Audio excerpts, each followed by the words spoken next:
All right, folks, let's talk about the story out of Louisiana. Remember we told you about that judge in Louisiana who was busted on video, her own home video, using the N-word. Roll the video, please.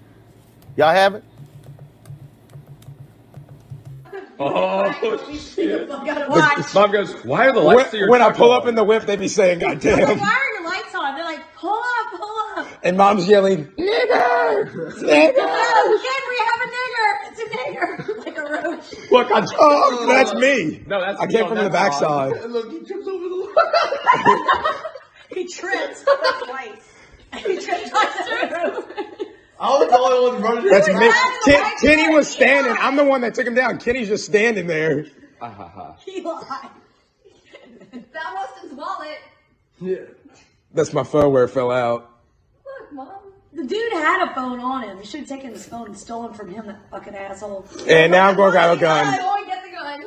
It's important. Very important. As me and Austin maintain control of the situation. The great thing is we've got video. We've got Look, they're with the car. Wait, look. There's And look, here comes There's Rebel. Want to play fetch? Lafayette City Court Judge Michelle Odinet says she takes full responsibility for her hurtful words. And remember, she first said she took a pill, and I just don't recall any of those things. I don't know what was being said. Yeah, you sounded like you were out of it. She's now out of a job. And of course, they replaced her with a black judge. And I just keep saying, Avis, look, this nice little device right here is just gonna let all the races reveal themselves right here. Sure does. I mean, but you know what's really interesting? I just want to know who leaked the video because Right. I want to know who the hell is she this off. That's the real thing we need to figure out. But the reality is here, though, that we got to look inside the sort of the quiet conversations that are had, not in public view. And the sad situation is, we know people are like this all over the place. But as a judge, you know, what sorts of things are going through her mind when she sees Black people in front of her? And this is why it was important for her to resign, because how could she move forward in credibility and say that she is an impartial judge, even when she's in her home using this? That's where she feels the most comfortable. So you know she's saying what she really thinks. But once again, it makes me wonder, who the hell she pissed off? But somebody leaked that. Yeah, and you're right. I mean, and that's the thing. What this reveals, Omakongo, is what's going through your mind. That determines how your judicial rulings. Absolutely. And look, I'm not a lawyer, but I've watched enough Law and Order episodes, you know, to know that when you get exposed in ways like this, all of your past stuff's got to get reviewed too. I mean, people need to be looking at this woman's record to see what patterns of bias have existed in her cases. Because really, at the end of the day, it's not just enough for her to resign. There need to be some other types of consequences, being disrobed or something. You can't do something that egregious, as Dr. Avis was saying, as a judge, and just walk away. It's not like you're just working at like CVS and somebody says something to you at the cash register and you start cursing them out. You are a judge who takes an oath to be impartial and all of that, and it clearly shows that you are a racist. So there needs to be a deeper investigation into her past cases to see where biases are. And to be quite honest, she should face penalties in terms of being disrobed and not have the opportunity to practice in any way, shape, or form. Because I don't know how it works with judges, but we see it with enough police officers who do something racist, or do something extremely inappropriate, and they resign, and then they go right down the street and work somewhere else? Is she going to move to another county and be a judge there as well? That shouldn't be allowed. And I'm just glad that whoever she pissed off let the world know who she really is. So thank you. Jeff is all about, again, snatching that law license. That's the key. Well, that's the big key. And I triple down on what Dr. Avis and Brother Omekongo said. You also need to check your friend circle, because, baby girl, somebody ratted you out badly. You must have done, I don't know what you did, but they put you out there. I'm kind of glad when I see incidents like this happen. Ice Cube had an album, Death Certificate, and one of the songs begins with, "Here's what they think about you. Here's what they think about you." It's good to know what people think. And it's good to catch them in spaces where they feel comfortable saying something. To the credit of the person who shared, they may very well be, not to presume too much, but they may be very well one of the white allies that we talk about. And we talk about, hey, what can we do behind closed doors? And one of the things that the late Dr. Francis Cress Welsing used to say is that if you're white and you want to help make a change, you've got to tell black people and other people what is said in the room when there are no other black people there. So if you're in there, you got to do that. So this may very well be a case of that. We also have to see what the real long-term consequence is going to be. It was brought up that you got to review her caseload. You got to look at her decisions. You got to see how race and sentencing could have been a very well a factor. It's got to hurt her in her pocketbook at some point. She's embarrassed. She's frustrated. She used all of these terms, but she actually did it. Nobody takes a pill that makes them do something that egregious and that inside. I'm just saying, I hadn't seen a pill like that. I've seen a pill that make you sleepy. I've seen pills that make you honest. I've counseled people through situations where they had a little bit too much to drink and they said what was really on their mind because their prefrontal cortex had shut down. But the reality is that's a powerful pill. That's a pill called white supremacy, and there must be some secret underground where that thing is being manufactured and dropped in drinks with 200 million people at a time. I don't know what it is. The other thing that could happen is, I think about a year ago, there was a country singer named Morgan Wallen, and this issue happened here out of Nashville. He got caught on a security camera using the word. He was drunk and he was just going in. He got caught. The consequence for him was he had to apologize. He did an Instagram video. The record label did not fully drop him. They suspended him at the time. Country radio stopped playing all of his tunes, and there was a talk about giving $100,000, I think, to the NAACP. But guess what happened? Yeah, there were like 8 groups he was supposed to give money to. I think Evans only gave 1. I think he only gave 1, right? So we see this, but look at the other side. This wouldn't have hurt him because he was punished. His fans responded. So his digital album sales went up 1,220%, and his album sales went 327% in an increase just because of the incident. He had to get online and tell his fans to stop defending him.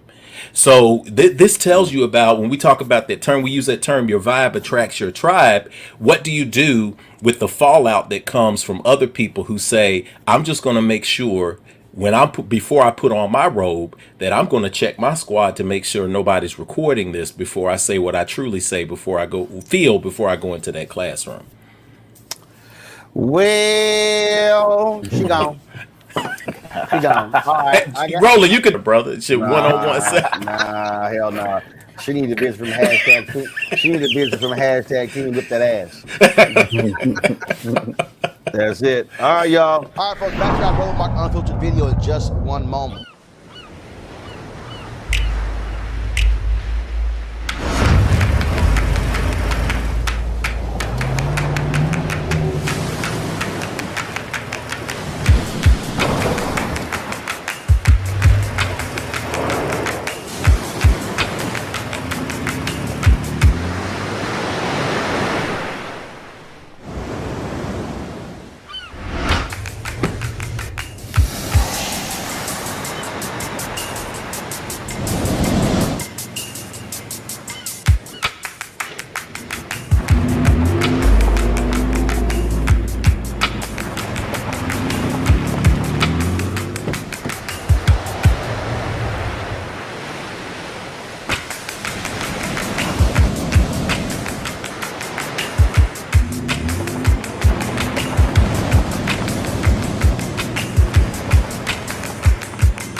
Folks, Black Star Network is here. I'm real revolutionary right now. Support this man, Black Media. He makes sure that our stories are told. Thank you for being the voice of Black America, Roland. Hey, Black, I love y'all. All momentum we have now, we have to keep this going. The video looks phenomenal. See, there's a difference between Black Star Network and Black-owned media and something like CNN. You can't be Black-owned media and be scared. It's time to be smart. Bring your eyeballs home. You dig?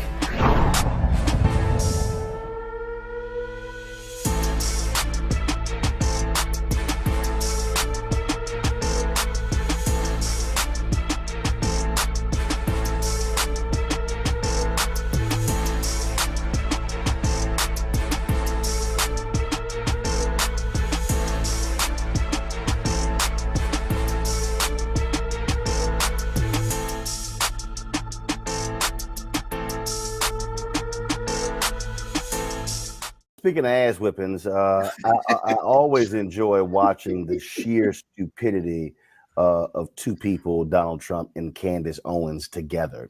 But it was quite hilarious to watch this idiot Candace Owens interview Donald Trump, and even he have to smack down her stupidity when it comes to the vaccine. Y'all know I don't give a damn about Candace Owens. I think she's one of the dumbest people you've ever seen in the world. She's a grifter.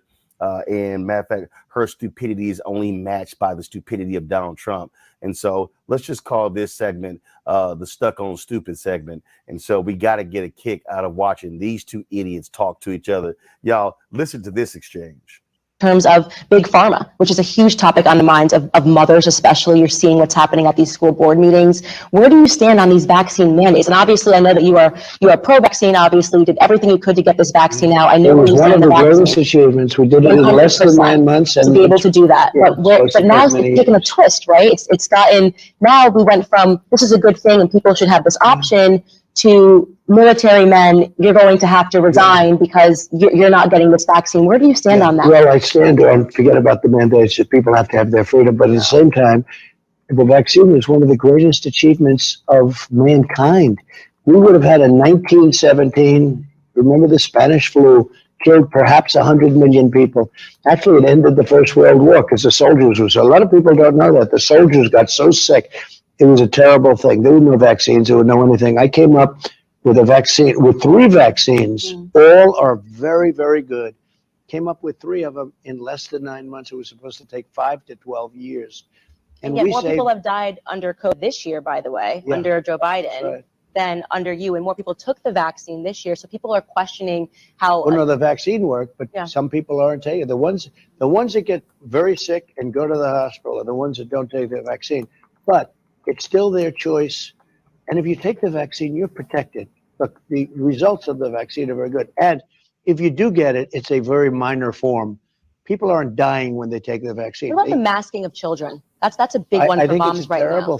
I think it's a terrible thing. That flies in the face of science. The kids have a virtual 0% chance of dying of COVID, and yet they're insisting on these vaccine mandates. On these masking mandates, and now even the vaccine mandates for small children. And what's going on there? I think what's happening is you look at the masks where Fauci and a lot of other people said masks don't mean anything. All of a sudden he becomes a radical masker. I don't like to see the kids with the masks on. They're sitting in school. They have a hard enough time sitting in school. It's like China. I've been to China. And yet China's education system's a hell of a lot better than ours. You know what? They're rated number 2 or 3, and we're rated number 44. But masking children, I mean, no, it's bad. The way it looks, right? It doesn't look like a free country. I'm against it. Reese, you got to enjoy that idiot. Well, let me say, because she gets dragged for her non-trimmed burnt edges all the time. Her hair is looking better, her makeup is looking better, she's not sounding any more intelligent. It's bad when Trump is the one who make a little bit more damn sense. I mean, he was talking about how China has a better education system, how the vaccine is the greatest thing. It's like glitch in the matrix. What is happening here?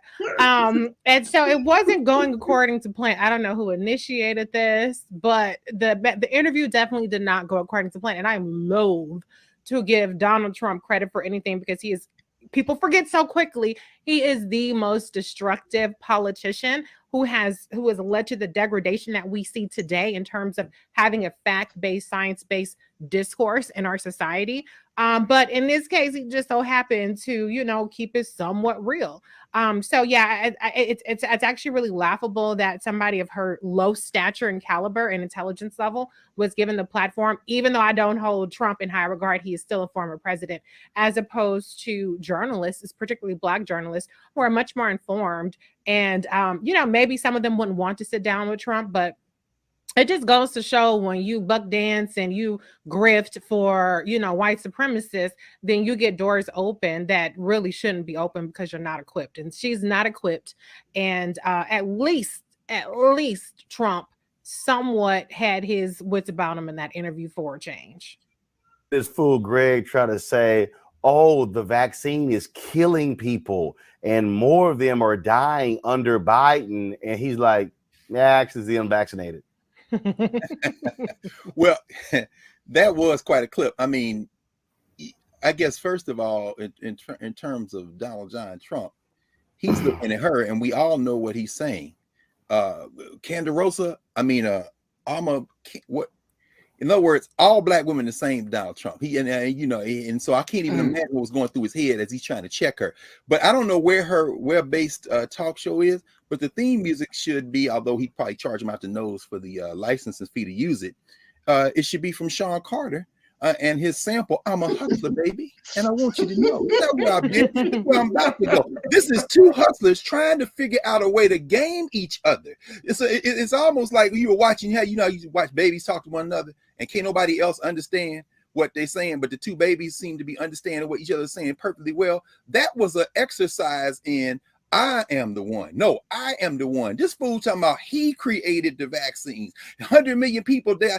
Donald Trump can't let anybody displace his sense that he is at the center of his universe. Candace Owens is looking for the same thing and a point of entry. So basically what you end up with is a couple of babble. And when you, as you say, you put race and sex over it, Donald Trump ain't never met a Black woman he didn't hate, and then probably deep in his little tiny essence, desire. So, I mean, that was an exercise in all the pathologies in the United States of America, and it was quite entertaining.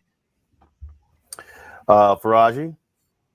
I would only laugh if people didn't follow both of them. The fact that people follow the President Trump, the fact that people follow Candace Owens, the fact that we are legitimately talking about this man being, you know, running for president in 2024, in spite of all of the cluster Fs of his presidency and his life, you know, up to this point. If people didn't follow him, this would be funny.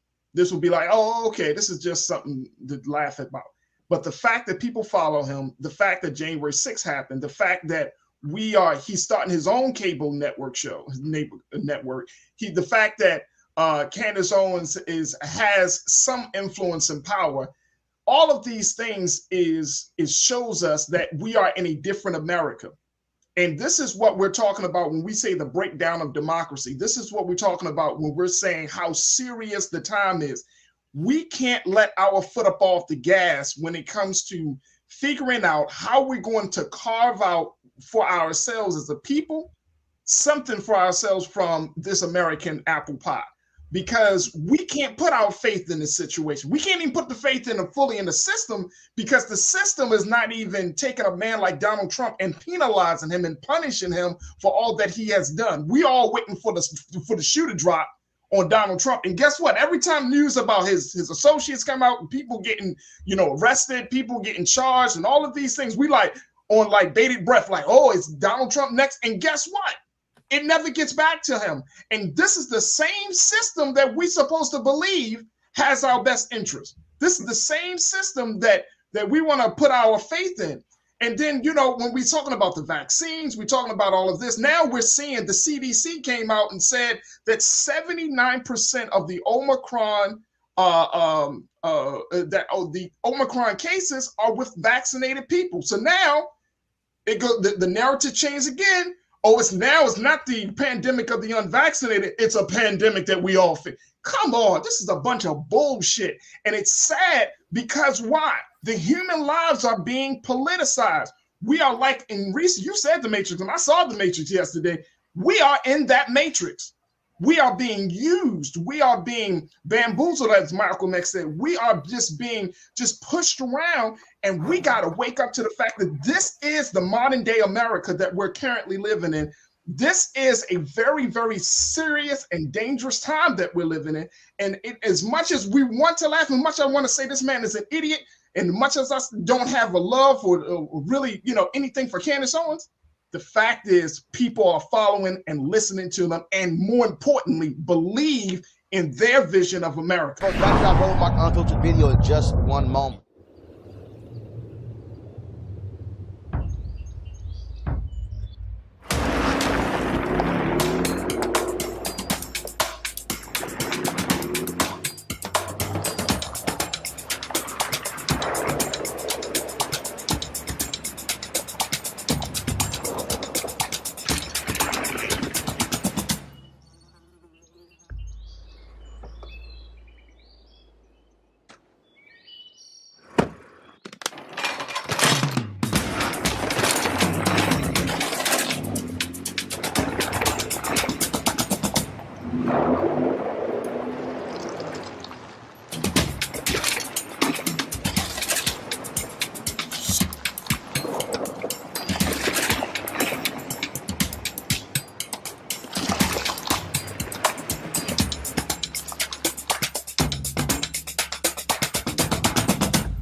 Time to be smart.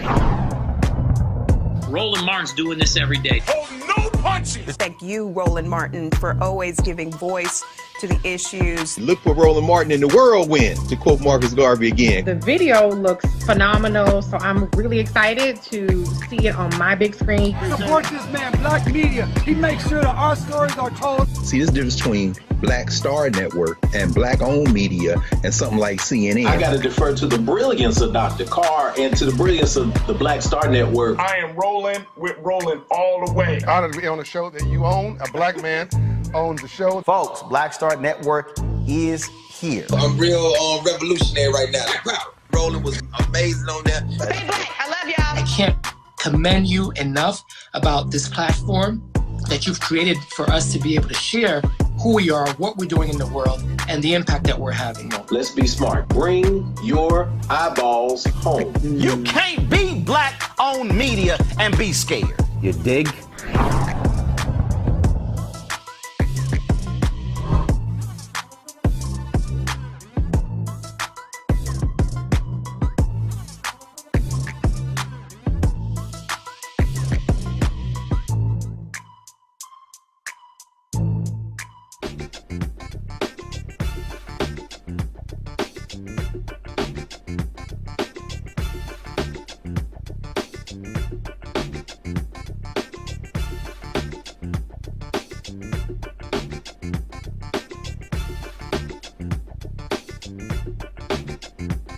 I'm trying my best not to smack Herschel Walker, but it is a little hard for me not to do so. Keenan, I'm about to send you this video. See if you can go ahead and pull this video up, please. I want to, because there's some audio that I want to play. So Herschel Walker, of course, is running for the United States Senate in Georgia. And he wins the primary. He'll be facing, of course, Senator Raphael Warnock, Pastor Raphael Warnock. Well, internal polling came out today showing Walker at 49-48. Conservative Eric Erickson said that if your internal polling showing you at 49-48, that ain't good for you in a state with Biden having 55% disapproval numbers. So Ken, let me know if you can pull that up. But I got to show y'all because first of all, Herschel Walker is not the brightest bulb in a dark room. I mean, he ain't bright at all, y'all. At all. So he was doing a radio interview. He was doing a radio interview, y'all, where they were talking about the John Lewis Act. Okay.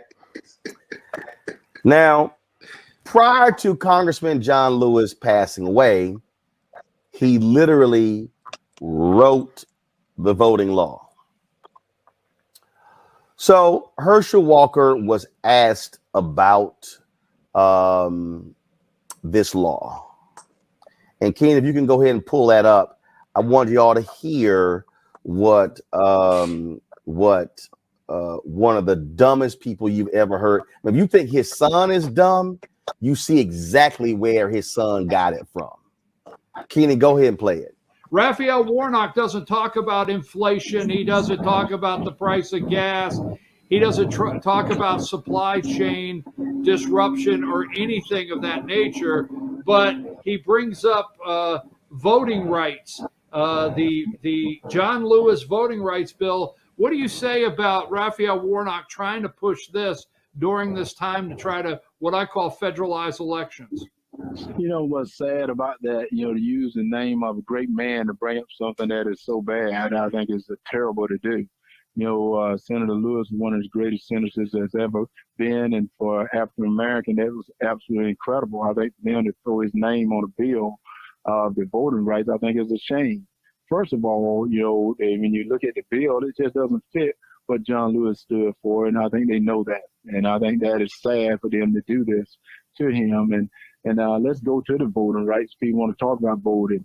First of all, you want to get people to vote if they're legal to vote. You want to try to encourage people to vote. That's the most precious thing that you have. Not encourage, but encourage.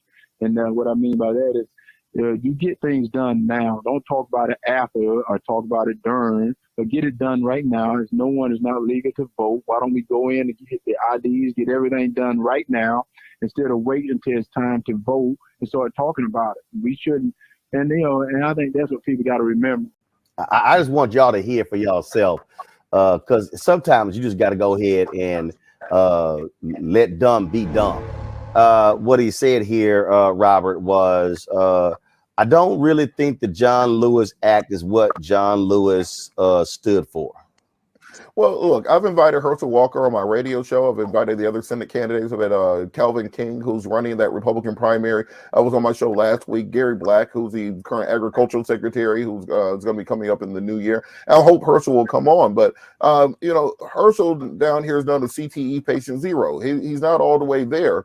And I think the Republicans are making a grave mistake nominating, so if they try to nominate somebody like Herschel Walker. We've already given all the numbers and all the hermeneutics going into this election. This should be a landslide for Republicans. If you just put default Republican in there, they should win this seat going away versus Warnock, because it was an aberration year with Democrats taking both Warnock and Ossoff and Joe Biden winning the state of Georgia.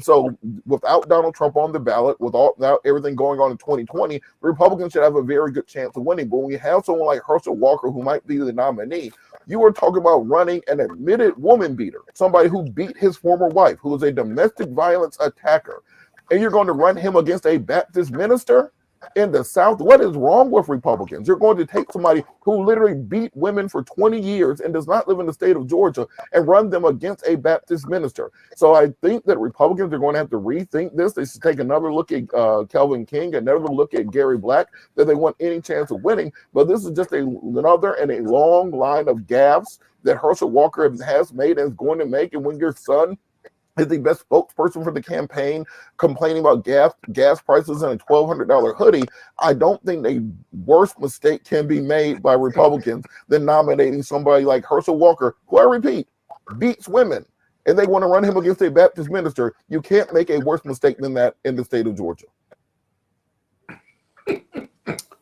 Monique. You on mute? I said he's just not a serious person. Roland, let me tell you what you should do. And I know you can get this done.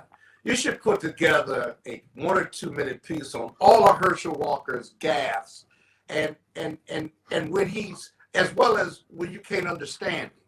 I can't really understand it. I don't know what his language is. So he doesn't have to be bright, But he got to be able to communicate. Not just every time I've heard it, I can't put a string of English sentences together, or the King's English or the Queen's English. So I'm not sure what to think. I wish you had the video so I could hear it. But in any event, I don't know. I can't really take him very serious. Trump's backing him. I mean, he manifests the ignorance of a number, not all, a number of Republican supporters and voters in Georgia who like all that idiocy and all that stuff, that minstrel show, if you will. And so I guess you gotta cover it, but you know, I think you're gonna have to slap him a few times before the general, as well as the primary, as well as the general. I think you're gonna have to slap. But also, let's not forget. Go ahead. Yeah, let's not forget though, the Republicans nominated and elected Tommy Tuberville in our neighboring state of Alabama to the United States Senate. So for Republicans, you do not have to be a PhD or well-spoken in order to be a United States senator. You've got to be involved in SEC football. That's pretty much their main requirement to be a United States senator down here. So I think we cannot write off somebody like Herschel, despite his history of domestic violence, his history of mental illness, his admissions that he has committed various violent acts and torture against women throughout the years. And they will run that against a Baptist minister and say, well, look, he ran that ball back in the 80s, and that's all that they require in order to elect you to Senate. So it's a very scary place that we're in America. And I would like to see these women's groups come out and stand up, because Roland, you've mentioned often that when it comes to Black issues, there's always Black folks standing by ourselves. We need all these national women's organizations to come out and stand up against an admitted woman's beater. We need to have all those people down here marching and protesting and pouring money into the state to ensure that you do not have somebody who is admitted to domestic violence in the United States Senate, because how exactly can you stand up and say you really defend women if you're not going to fight back against someone like Herschel Walker, who beat women for the last 20 years? Video in just one moment. Betty is saving big holiday shopping at Amazon. So now she's free to become Bear Hug Betty. Settle in, kids. You'll be there a while. Ooh, where you going? Time to be smart.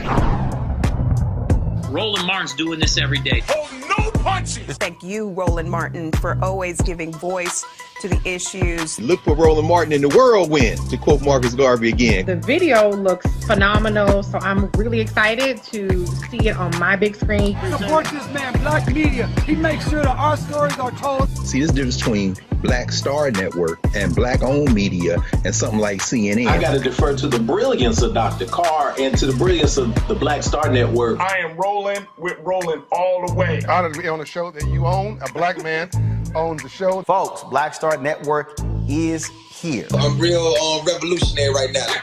Roland was amazing on that. Hey, Black, I love y'all. I can't commend you enough about this platform that you've created for us to be able to share who we are, what we're doing in the world, and the impact that we're having. Let's be smart. Bring your eyeballs home. You can't be Black-owned media and be scared. You dig?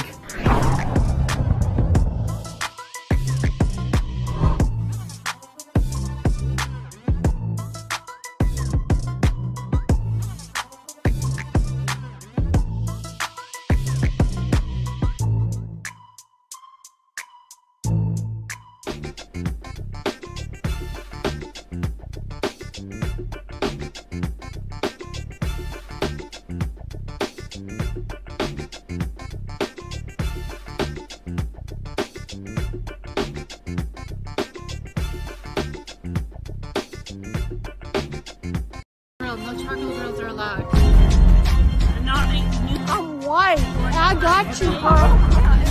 Illegally selling water without a permit On my property. Whoa! Hey! Give me your You don't live here. I'm uncomfortable.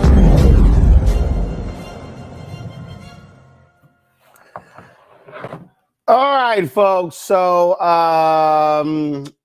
we were all quite amused when we saw this tweet on yesterday from a Patricia Morgan. She tweeted, "I had a Black friend. I liked her, and I think she liked me too. But now she is hostile and unpleasant. And I am sure I didn't do anything to her except be white. Is that what teachers and our political leaders really want for our society, divide us because of our skin color, hashtag CRT for critical race theory. Well, after a couple of hours, we saw this tweet. LOL, it me. I'm the black friend. Tiara Mack, who is a lawmaker in Rhode Island. She joins us now on Roland Martin Unfiltered. Tiara, you may have been, you were watching that. You probably were like, what's that segment? We have a segment called Crazy Ass White People. And the segment usually is for the white folks who are accosting black people who just trying to deliver packages, trying to sell lemonade, trying to barbecue. But it certainly was fitting for this one here. People, I mean, you see with those numbers there, how many people responded to that. So what was your reaction when you saw Patricia Morgan's tweet about, I had a black friend, now I don't? I know for a fact that Patricia Morgan does not have any black friends. Just last week, Patricia Morgan and I are colleagues in the Rhode Island State House. I am 28 years old. I am black. I am queer. And last week I had tweeted that I would not be restarting my student loan payments shortly before President Biden extended the deferment of student loan payments until May of next year. And she retweeted me saying that I was arrogant and disgusting.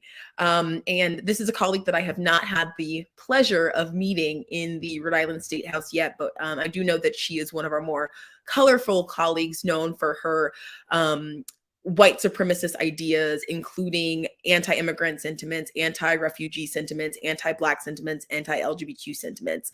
And so having had just had this interaction with her as a black woman last week, I thought it would be funny to say that I was the black friend, knowing full and well that because of who Rep. Patricia Morgan is and the ideas that she holds, that no black person is claiming her as a friend.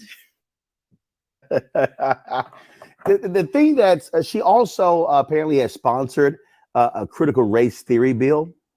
Yes, she has sponsored many pieces of harmful legislation in Rhode Island, to the point where many members of the Rhode Island GOP do not claim her and have also been seen to distance themselves from her, especially with this tweet.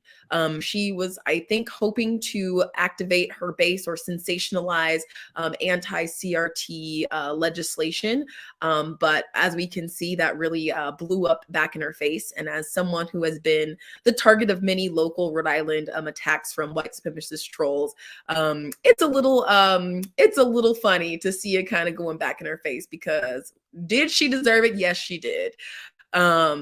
Especially when the day before my birthday, she fixed her fingers to type that I was arrogant and disgusting on Twitter. So I think this is a wake-up call to folks that Black Twitter will always come through for its homies. The thing that also is just curious, not only that, I had a black friend. Okay, now look, you know, I know Jeffrey Osborne, I know Claudia Jordan. I'm always messing with them about the few number of black people in Rhode Island. They're natives of Rhode Island. But my goodness, you know, when I had a black friend, clearly gave the impression she'll know nobody else black. Yeah, I mean, Rhode Island does have some black people. Like, we are here. I'm here. I'm not a native Rhode Islander. I am from, I grew up in Atlanta and in South Carolina. I'm a transplant, but there we got some. How you get to Rhode Island? You left you left the black Mecca for Rhode Island? Yes, well, I came up here to go to Brown University.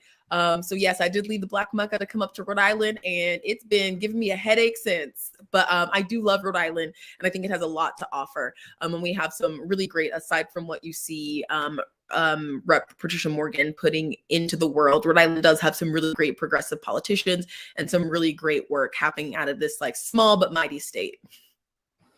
Look, we're seeing a whole bunch of crazy ass white people across this country. What I mean by that is, look, I got a book coming out in the first quarter of next year called White Fear. how the changing face of America is making white folks lose their minds. We're seeing an Oklahoma legislator put forth a bill that if one parent objects to a book in a library, it has to be removed. And if the librarian doesn't, they can't work for a school district for 2 or 3 years. I mean, these people are. I mean, I've been warning people to understand what's going on here, and it is the emerging majority. It is the browning of America that is driving them crazy, and this desire to maintain control, and that is continuing to define America through the prism of whiteness. Yeah, white supremacy is rampant. White supremacy is rampant in our states. And I think it is up to each and every one of us to call it out and to acknowledge that we cannot let these systems be the truth or the things that are leading our communities and the ideas that really are shining through louder than anything else. Like being the only queer Black woman in the Rhode Island legislature is hard as hell. And every day up until today, the most I had gotten on Twitter was white supremacist trolls who were telling me every day that I'm a Black supremacist, that I'm a racist, that I'm disgusting, that because I'm a queer person and I believe in comprehensive sexual health education, that I am a pedophile and that I'm disgusting and all of these things that are just crazy and not true. But I get that on a daily basis as a young queer Black woman who's just trying to do the best for her communities, who is just trying to use her identities and her experiences as a formerly low income Black person from the South, and to have policies that make sense for everyday people. And I get called all these names and I can wipe it off and ignore it, but they are really threatened by how much Blackness, brownness, and the oppressed communities in our states are really pushing back and saying, nah, no more, y'all. Like it's time, it's over. Like I'm tired. I am 28 years old. I want to be retired by like 50 because y'all got me working way too hard for this nonsense that I willingly do. But I think it is definitely a testament to how tired we all are and how much nonsense we're no longer going to take, like this tweet. This was the tweet here you were talking about. You sent 5 days ago. I won't be restarting payments. Please drop the lower third, please. Keenan, please drop the thank you very much. I won't be restarting payments. And then she said the arrogance is stunning and disgusting. But here's what I find to be interesting here, Representative Mack. It's a whole bunch of banks that did not repay money. In fact, we forgave nearly 600 billion PPP loans. And so so I'm just trying to understand. She called it arrogant because we have $1.36 trillion worth of, Keenan, you could go to Representative Mack. We got $1.36 trillion in student loan debt in this country. And you tweet that and she calls that arrogant. But I guarantee you, we probably could go through the books of Rhode Island to see where they likely forgave money that was given to various companies in that state. I'm sure there are tax breaks that have gone to companies in Rhode Island and other states. And I don't recall that being called arrogant and stunning as well. So it's amazing. It's amazing how one person wants to define something as being arrogant and stunning, but they call something else American investment.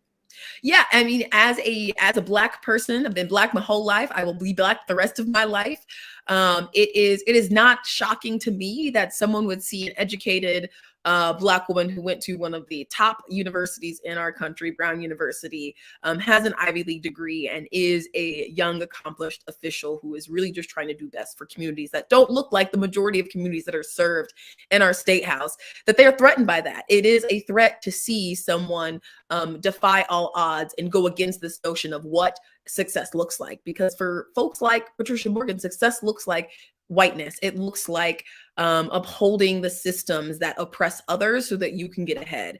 And seeing that I'm not down for that and that I am really trying to center the voices of the most oppressed is a threat to white people and to white supremacists. So we need everyone in our communities. We need more young elected Black officials. We need more young folks in office. We need more folks of varying different identities in office, because we cannot just have communities that are run by out of touch, older white folks that are not ready to face the realities that it's a new world, and we need every single person to make each and every one of our states better. And things like anti-CRT legislation just ain't it anymore. I know Robert and Scott have been chomping at the bit to be a part of this conversation. Scott, I'll start with you. Yeah, it's a fascinating discussion, but to me, the most fascinating part is that you've never met this white legislator or legislator. Is that actually true? And you've had this dialogue, and she's one of your colleagues? Yes, we have never had the pleasure of meeting in the Rhode Island State House due to the COVID-19 pandemic. And she is in the lower chamber. She is in the House of Representatives, and I am in the upper chamber, the Rhode Island State Senate. So we do not collaborate. And as someone who is on a very different side of the spectrum, I do not plan on doing much work with someone like her. Good luck with building that relationship. Robert. While you were speaking, I had to look up some Rhode Island facts because I realized I know nothing about Rhode Island outside of Family Guy, which is set in Quahog. But so there's only 78,000 Black folks in Rhode Island. Why is she so afraid of critical race theory somehow polluting and making schools in Rhode Island too Black? You know, what exactly is motivating this fear among the white conservatives there?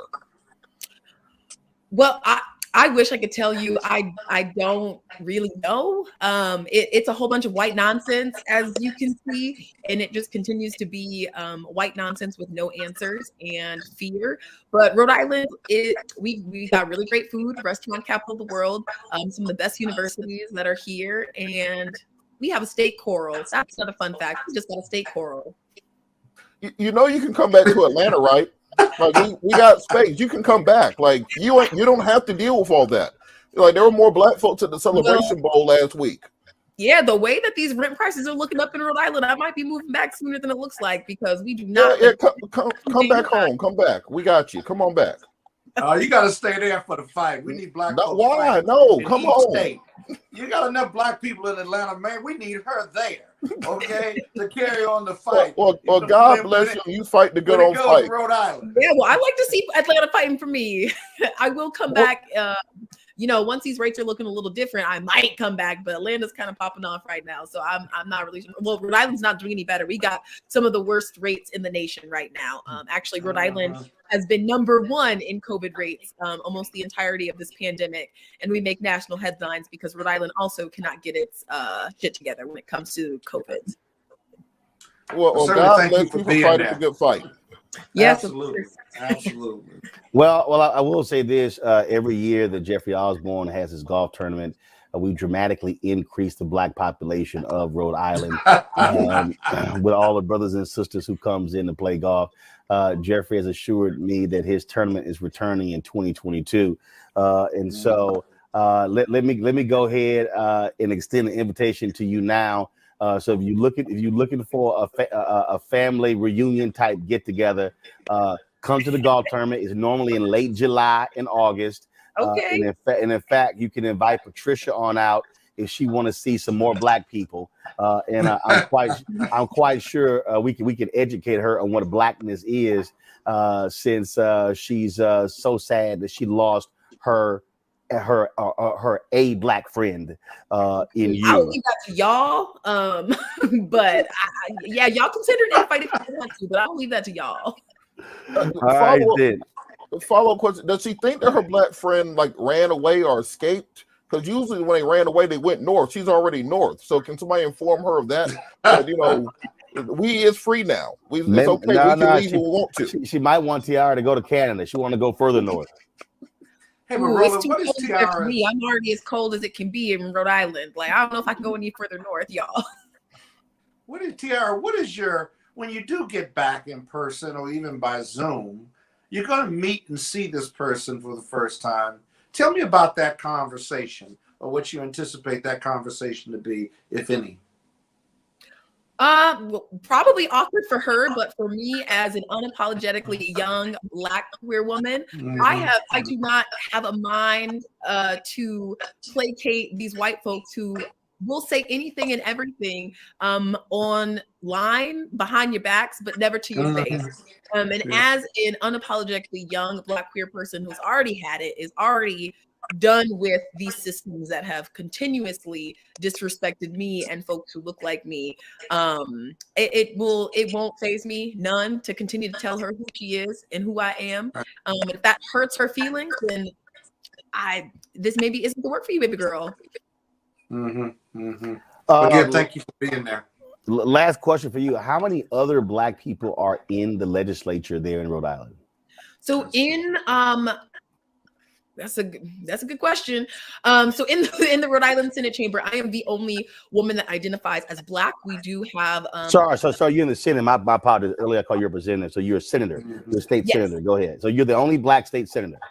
Yes, the only Black state senator in the Rhode Island Senate, and on the in the House we have maybe folks who identify as Black. I think we have around 5 total. We have 21 Black and brown folks who identify mostly as Latinx, and some folks who are biracial.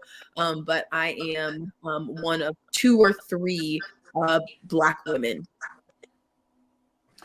All right, then. Well, Senator Mack, glad to have you on the show to talk about being the former Black friend of Pat. Again, folks have really been going in. In fact, Michael Harriet, I don't know if you saw this. Let me see if I can pull it up. Michael Harriet started a hashtag here.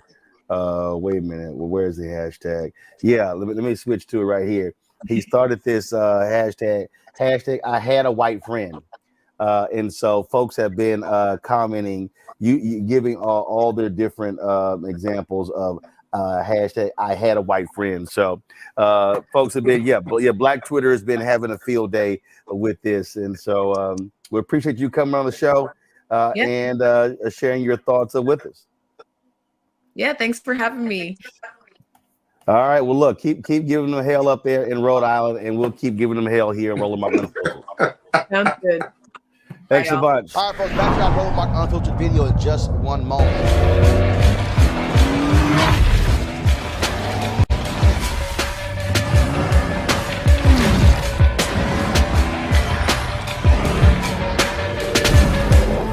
Folks, Black Star Network is here. I'm real revolutionary right now. Support this man, Black media. He makes sure that our stories are told. Thank you for being the voice of Black America, Roland. Stay Black. I love y'all. All momentum we have now, we have to keep this going. The video looks phenomenal. See, this difference between Black Star Network and Black-owned media and something like CNN. You can't be Black-owned media and be scared. It's time to be smart. Bring your eyeballs home. You dig?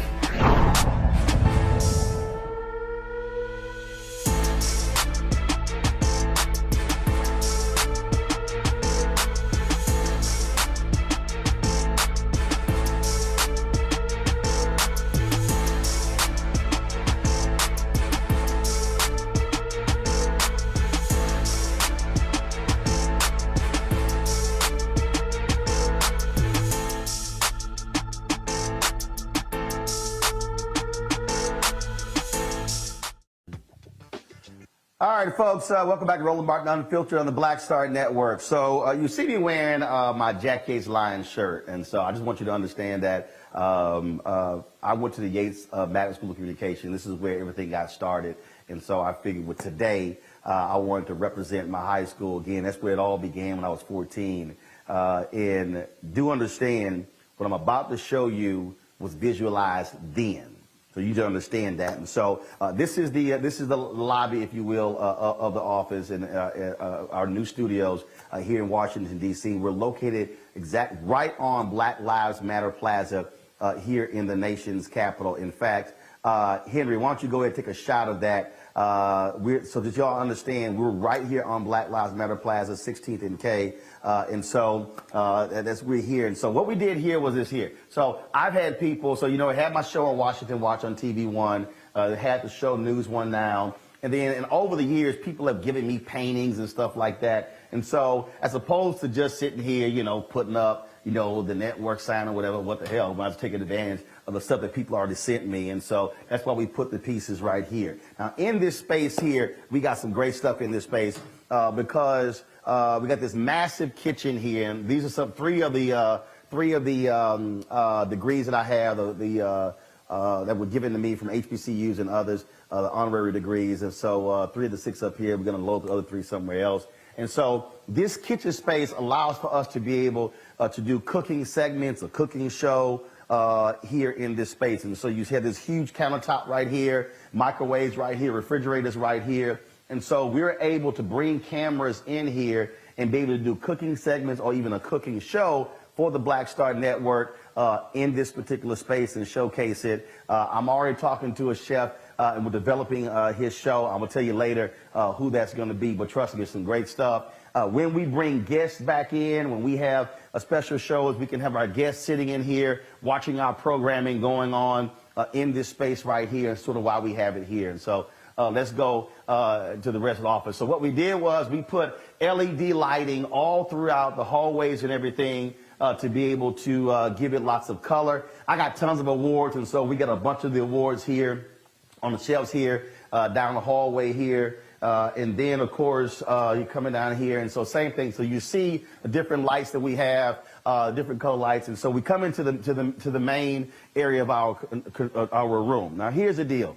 Y'all see right here, this is the set that you always see on television when I'm on. Of course, this right here, this was an art piece that was given to me by an artist in Sacramento. So we loaded that piece right there. We've got other awards and stuff over here. But let me show you this here. My man, come over here, Antoine. So Nate Parker, remember he did The Birth of a Nation? He did one of the most powerful movie posters where the American flag was a noose around his neck. And so I loved it so much. I said, Nate, I need that. So he sent me an autograph photo. And so we have that here. So I wanted to have that in here as well. And so the whole point here was that when we started the show, and one of my greatest frustrations when I was at TV One was that when we had Washington Watch, we had just one set. That's all we had. We had no room to do anything else. We couldn't do anything else. We had no space. When we had News One Now, we were from NBC News Channel. We only had the place from 5 to 9. We had to be out of there by 9:15. We couldn't do anything else.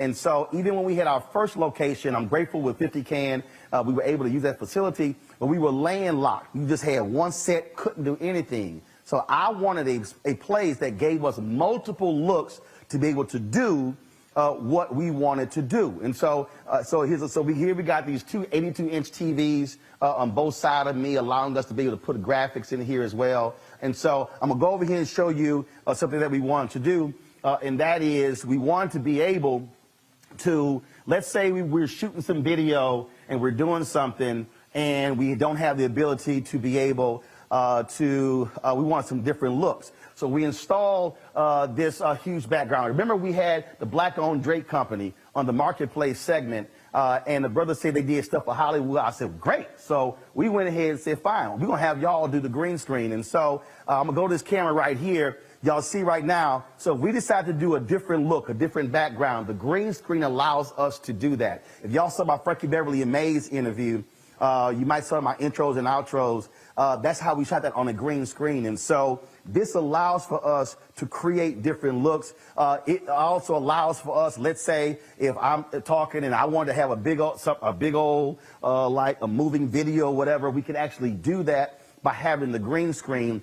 We didn't just want to have the green screen do anything else. So I'm always looking at different stuff and looking for some great stuff, some great ideas. So remember when we were in Chicago doing the show in Chicago, and they had this amazing mural on the wall. It was colorful. It was fantastic. Check this out. I love this. I thought this was a mural that was actually painted by somebody. Go ahead and show it. I thought that was a mural painted by somebody, and in fact, it was wallpaper. And so when I called Kenny Johnson, I said, Kenny, I said, man, we got to do this. He said, well, he could put me in touch with the sister who said it was wallpaper. So what we did was we wanted a different look, and so you see here, you pull this green screen back, and we installed this wallpaper, And so this allows for us, again, if we're shooting certain videos or whatever, it gives us a whole new backdrop look. So we got the green screen here, plus we got this here. So you got the set over here, that's one look. The green screen, this wall here is a second look. The green screen is a third look. And so let's go over here. So I wanted to do something. We had this amazing U.S. flag that was on my Washington Watch set. We couldn't get into the building. It was too big. We literally could not get into the building. So when I was at the Anthony Anderson golf tournament, I saw these amazing art pieces, and these are the pieces. And so one, you see a Prince, you see this amazing piece on Miles Davis, this amazing piece here on Jimi Hendrix. And so we're going to take these pieces and mount these on this wall right here, and again, giving us a different look. A different look in terms of if we want to take photos, be able to shoot something as well. And so now I'm just going to pull this green screen back right here. And so do y'all have the shot of Black Lives Matter Plaza? All right, so here's what so because we're right here, y'all, we're able to extend the camera outside the window to give us a shot of Black Lives Matter Plaza. Now, keep in mind, we're just 2 blocks from the White House, and so we're able to extend a camera further out this window. And so if we want to take a shot of the White House, we can actually do that. If we want to take a shot of what's happening down here, remember when I was down there broadcasting on the anniversary of the death of George Floyd? Well, we can actually do the same thing, and again, be able to give you a high shot, be able to give you different looks. And so, again, it's reimagining spaces and thinking about how to do different things. All right, so let's walk over here. Okay, so we have this space here, and so I knew I wanted to create something different and something that was unique, and so I said, we really need like a living room set piece. So remember we were in Atlanta a year ago in December 2020, and we were broadcasting from an Airbnb, and it was funny. It wasn't until like the last few days I was like, man, take that different look, and it was a great backdrop, and I said, we want to get the exact same thing in our space, and so that's what we did. And so we were sitting here going back and forth, and so about what we do, what's it going to look like. So I got an email on a Monday, out the blue, seriously, email out the blue. It says, Brother Martin, my name is Harlan Penn. I'm a set designer. I just took a job as assistant set designer at Howard University. I love your show. I want to volunteer for your show. Now, y'all, I get emails all the time from people saying they want to help with the show. They want to do some things with the show. And I was like, all right, so I hit them an email. And look, I get people say they want to do stuff, then they want to get paid to do different stuff like that. It was cool. So I hit Harlan. He's a fellow Alpha. He says, no. He said, I want to volunteer. I want to contribute my skill set. And so Harlan literally sent me designs and designed this set piece. And we wanted something that was again, allows us flexibility. And so we put this here, of course, this electric fireplace to give us that look. What this does is allows for us to have, we can do, a one-on-one interview with 2 chairs, but we're going to be putting a living room set here. So when we are back and we have people in studio, I'm going to be able to be here, and I can have my panelists who are going to be sitting in chairs and couches, and we're going to be in a position to have as many as 7 or 8 people who are on the set. Now, Antoine, give me a shot this way. Now, I want y'all to understand that the other ability is this here. We move that news desk back, I can fit 50 to 60 chairs in here for a studio audience. Again, it's completely rethinking how we actually do the show. Harlan joins us right now. Hey, Harlan, how you doing?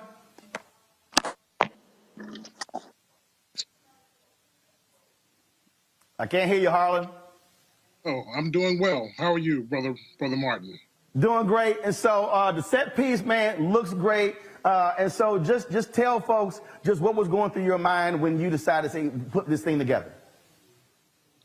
Well, I thought about what you wanted to achieve. I thought about the space there and just how to achieve that. With low ceilings and things of that nature, there were some challenges, and I just pretty much collaborated our ideas, and this is what we came up with. And again, you just sent me an email out the blue and said you were starting teaching at Howard University. Yep.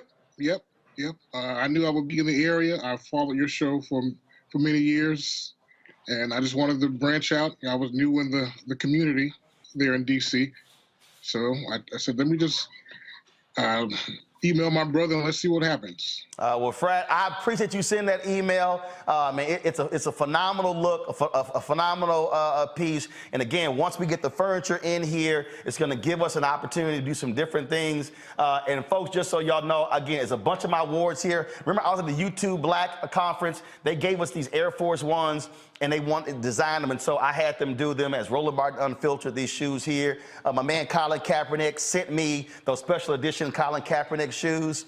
That's what these are. These are some Nike Black History Month shoes. That's when the Grambling won the 2016 National Championship. That was signed by the team, and so we put the awards up here. And so, again, it looks great. And so, Harlan, great job, man. I appreciate you helping us. Is Dominique there? All right, so I was looking for different art pieces, y'all, and I wanted something that was interesting, that had color, and all of a sudden I see this piece on James Baldwin, and I was like, oh my God, that's awesome. And so I hit this sister up, and she had done this, and I was like, it was just phenomenal. And so I hit her up. I said, hey, I want this for our new studio. And so what we did was we actually got this piece right here. I loved it because I love that the cigarette, but I love the smirk on James Baldwin's face, like, yeah, I just got in your ass. Dominique, how you doing? I'm doing good, and you? All right, so Dominique, you're from San Francisco, right? No, I'm from Pomona. Pomona, okay, that's Pomona, where you're California. Yeah, well, got it. And so, I was born and raised in. You too. Sorry. Go ahead. I was born and raised in Pomona, and then I'm based in Harupa Valley now. So tell us about how you did this. You did this with paint and markers on canvas? It wasn't on canvas. I ended up making that a print onto canvas, but the original was done with alcohol markers and acrylic paint. Gotcha. And again, I saw it. And so you print these on canvas, and you've been selling these as well. And so was this a photo of Baldwin, or was this your own creation? It was a reference photo that I had found. It was just in black and white, so I decided to put it in color. Well, it is phenomenal. I love it because the colors absolutely pop, and it just jumps out. And so that's why I wanted it to be a part of our new set. And so I appreciate it. Thank you so much. All right, thanks a bunch. All right, so I'm gonna come back over here because so Ange is not here, and Sophie. Okay, all right. So I'm gonna come back. I'm gonna explain to y'all the Harry Belafonte piece and the Ida B. Wells Barnett piece. So let's come back over here. And so when we did the new set last year, y'all, this was basically white, and they had some lights down here. So I was like, you know what, y'all, that's a little boring to me. I can't do that. I need some color. So we were headed. It was February. It was 1 o'clock in the morning. I was driving to Walmart because I needed some thermals. We were going to Chicago for the NBA All-Star game. And I just called my man Leroy Campbell, and I said, Leroy, I got an idea. I don't know what you got.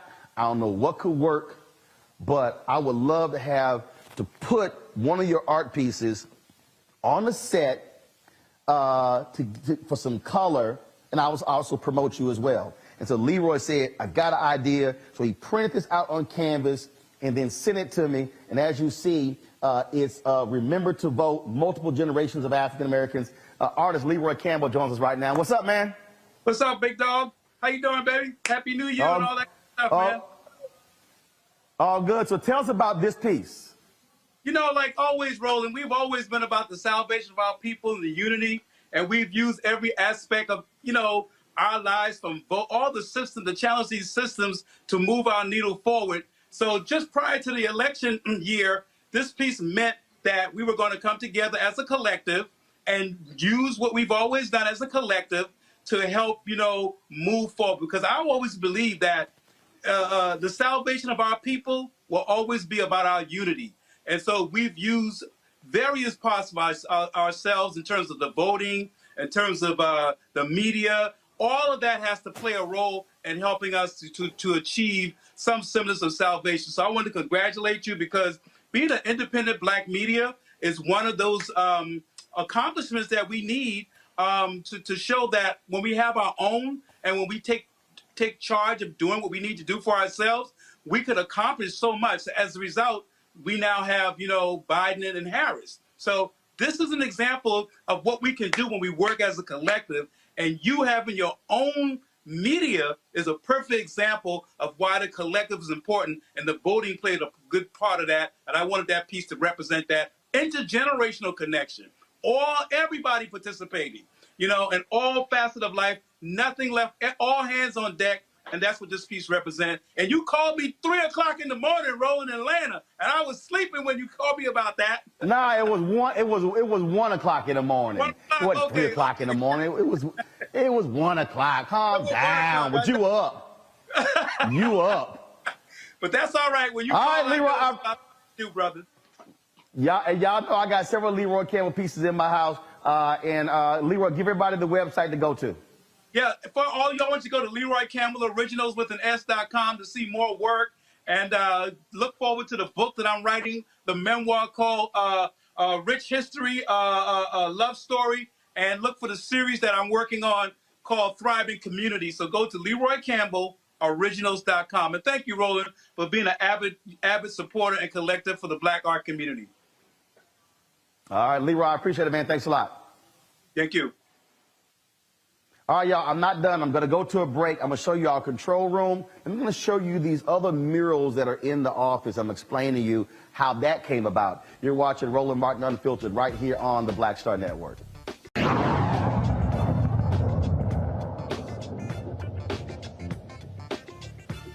All right, folks, welcome back to Roland Martin Unfiltered, the Black Star Network, as I'm unveiling our new studio space. And so Ida B. Wells Barnett, obviously, is a history maker, pioneering journalist, writing about lynchings. And so I wanted to make sure that we show her some love on our set as well. And so that's what this piece right here is. And so this is a prominent quote of Ida B. Wells Barnett: "The way to right wrongs is to turn the light of truth upon them." And again, I wanted something to balance off that James Baldwin piece, so it was like the color. And so I was going through my photo archives, and I came across some photos I shot at an event that Dwayne Wade's mother had at the NBA All-Star game. It was in Houston. So there was a brother who was there who was an artist. And I'm looking at the photos, and I could not remember his name. So I put it on social media. Yo, do y'all know who this brother is? And folks hit me up. They said, man, that's Ainge Hills. Hit him up. And so we corresponded. And so I had him do this Ida B. Wells piece right here. He joins us right now. What's up, Ainge? For having me. Congratulations on your new studio. Appreciate it, man. So tell us about how you do, because all your pieces have lots of color. They're very vivid. Yes, they do. It's a style, actually, that I created back in 2010. And you got a chance to see some of my pieces at Dwayne Wade's foundation. And I like using a lot of colors. It takes me a little bit, but once I'm done with it, I think everybody enjoys it. Well, absolutely. And so, I mean, the colors are fantastic. It really pops. She jumps out. And it does offer a great balance with the James Baldwin piece that Dominic did. It does. It sure does. And that was a really good selection that you picked for me. I got to do some research on her, and it's an amazing thing that she did for our culture. Well, man, look, I appreciate it. Tell folks where they can see more of your art. If you go to visualpaint.com, you can see more of my artwork, and you can also go to my social media handle, which is Visual Paint. Okay. All right. Ames, thanks a lot, man. You take care and keep representing H-Town. Thank you so much, and God bless. All right. Thanks a bunch. Now, folks, remember, I told y'all when you support this show, we also you heard Leroy talk about the collective and supporting, again, African Americans and what we do. So, you know, these are black artists here, Harlan Penn, Black Hollywood set designer. And so I wanted to make sure that when we're spending our money, we're spending it with folks who oftentimes don't get the shot to do this. And so Zimbabwe Pool did some work for us when we first did our studio for our lighting. And so we worked with him on here. So Zimbabwe, tell us about what we had in this space to erect this type of lighting, because normally you prefer much higher ceilings and things along those lines. Absolutely. So basically, we made sure that we ordered some lights that basically accommodated your ceiling heights. So instead of getting some long, bulky kind of things, we found a company down in Texas. Is it Dallas? Yep, Dallas, that made these long kind of lights, and we saw that they had them up in different places that had these short ceilings. So that's how we came up with that. And then also, I wanted to make sure that we had color, and so that's our use of the LED lighting. Oh yeah, the LED lighting. This was one of your ideas. So we just came and implemented what you projected to us, and it worked out perfectly. You know, it worked out perfectly. And obviously, so this is also the center set. And so if I wanted to do some interviews here, folks, you see that large monitor there. That monitor there shows me all the preview monitor, everything. I can turn that around. If I want to do some interviews with some people, we can actually do it with that particular monitor. And so part of the deal, which is also different, taking one big room like this and literally having to light 1, 2, 3, 4 different areas. Oh, you know you create challenges. But that's what I do. That's what we're here to step up to the plate and you know, make those visions come to fruition. All right. Tell folks the name of your lighting company. My company is called The Resource Pool LLC. It's 100% black owned, and we're actually a video production company. We do permanent installs, temporary installs. We do it all, top to bottom. All right, Zimbabwe, I appreciate it, man. Oh, thanks so much. Thanks for the opportunity. All right, folks, and y'all see, I've been hopping around here, so you see these different pieces here. And so a few years ago, I was the MC of a gala in New York, raising money, the Justice Coalition, for which Harry Belafonte is one of the he's the founder. And so this sister did this piece, this amazing piece of Mr. B, and I got mad respect for Mr. B, of course, in terms of what he does. In fact, I'm gonna sit here and Carrie, y'all come get my phone, please. Y'all come get my phone. And I meant to do this earlier. Pass it to him. I'm not sure if Mr. B is at home, so take it to him. I want to see that he's at home. So. Love Harry Belafonte. I've interviewed him many times. I've done stuff for him. And so she did this piece, and I should have bought this that night. I should have bought it that night. And so I went ahead and I said, you know what? I'm going to put him on here. And so Sophia Dawson is the artist. She did this particular piece. And then that's what we have here, the centerpiece right here. And so, Sophia, how you doing? I'm doing good. How you doing? I'm doing great. So, tell me about this Harry Belafonte piece. Yes, please. So when I did the original piece, I was working closely with his daughter, Gina, and we wanted to do a piece that would honor the legacy of his life. One thing about Harry Belafonte that's truly dear to me is, you know, for the past 12 years almost, I've been working closely with people, individuals from the Black Panther, Black Liberation Movement, who have been incarcerated for their political activity from the past up until now. And whenever I go back and I look at the photos that I usually pull from for those paintings, I find pictures of Mr. B supporting different people from the cause at different moments when nobody else, especially in the entertainment world, was doing that. And his daughter has definitely taken up his legacy and continues to do that work. So that's pretty much where the piece came from for me as far as my heart posture towards it. When I saw it, I loved it. I took a photo of you in the photo, and I remembered it. And so when we were putting this thing together for the studio, I said, you know what? I said, I'm gonna find her, hit her up to do 7 years something. And ago. so That was literally 7 years ago. Look, I don't forget stuff. I don't forget stuff. And I couldn't remember your name, so I sent Tamika Mallory and Carmen Perez a text saying, yo, who was the sister that did the piece on Harry Belafonte? They sent me information, and that's how we connected to commission this piece on Mr. B. So I appreciate it. Great job. Thank you so much for thinking of me and remembering me. God bless you abundantly. I appreciate it. Thanks a bunch. So, folks, and so here's the deal here. So I'm trying. So I wanted to give Mr. B a shout.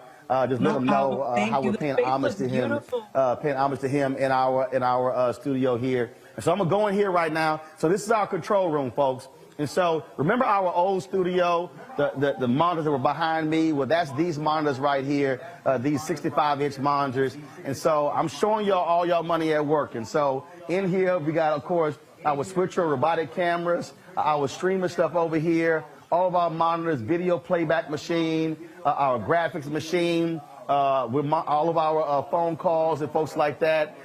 We got graphics over there, audio's over here as well. The brother from Sacramento, that's another piece that we have up there. That's what you're seeing right there. That's my man? It is. Mr. B.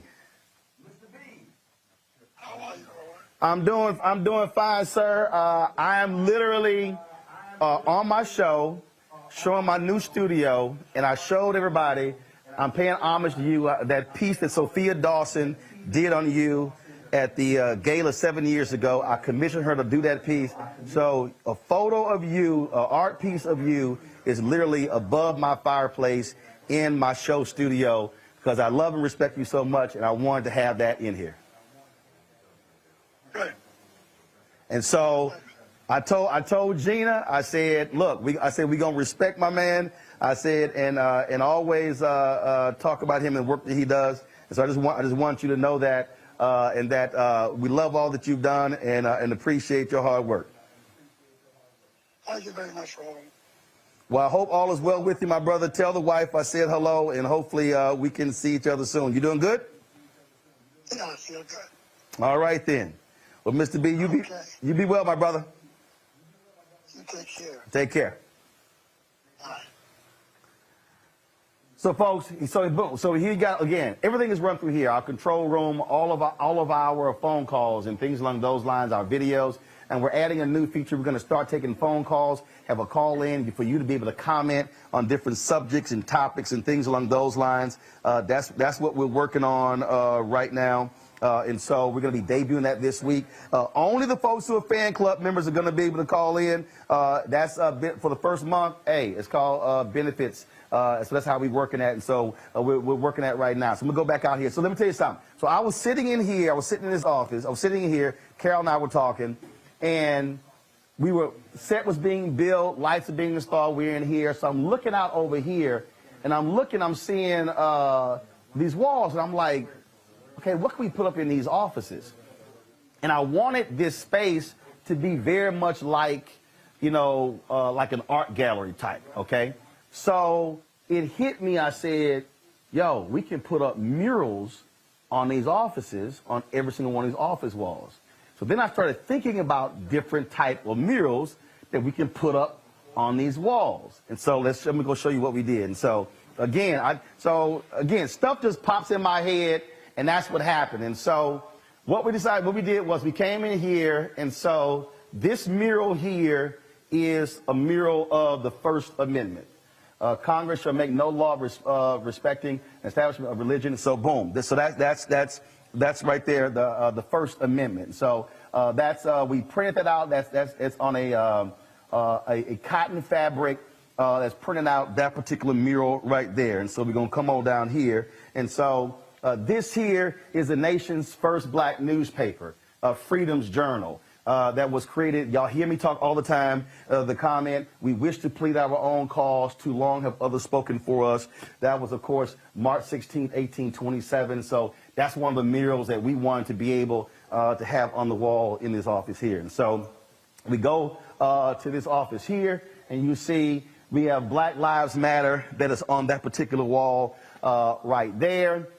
This was the first mural, Black Star Network, curated by Roland S. Martin. So that's one of our murals right there. Y'all know how I feel about Black-owned media. Y'all can tell this is my office. We still putting stuff up. Here's some Tiger Woods photos that I shot. And so I wanted to pay homage to Black-owned media. So we put together this mural here, and you see Frederick Douglass is the North Star, the Tulsa Star, Negro Digest, Atlanta Daily World, of course, the Pittsburgh Courier. You see here Emerge Magazine, BET, Jet Magazine, TV One, WGPR TV, the first Black-owned TV station in the country, Emerge, Ebony, Dallas Weekly, where I used to work, be managing editor, against Savoy Magazine, where I was a news editor there, Black Enterprise, Chicago Defender, where I was there as well. And again, so we put this together, WERD Radio, TV One is on here as well. Shout out to Kathy Hughes, who watches our show. And so we wanted this to, again, to pay respect to Black-owned media. And so that's why we put this particular collage together as well. And so we're going to go back out here. Let's see here. We got two more murals to actually show you. And so in this office here, that's our equipment room, all our gear. So y'all know, look, I ain't got no problem being on hashtag Team Jesus. And so that's Joshua 24:15. As for me and my household, we will serve the Lord. And so that mural, of course, had to be in here. And then, of course, I got to pay respects to Latasha Brown, Cliff Albright, and Black Voters Matter. And so, you know, we always talking about Black voters and how important that is. And so we got that mural there as well. And so folks, what you see here, I'm going to bring in Faraji, Greg, and Reese as well. I told y'all we got some great things that we're doing.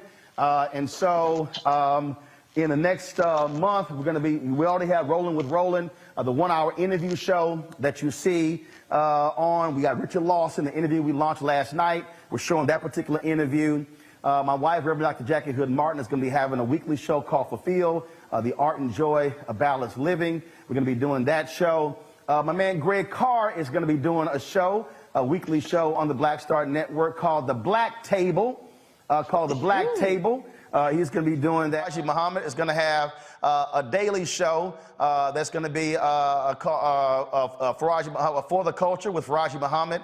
And so I'm going to announce the other shows a little bit later. But I need y'all to understand the whole point here was for us, when you're talking about building a house, you cannot have a great house unless you have a fantastic foundation.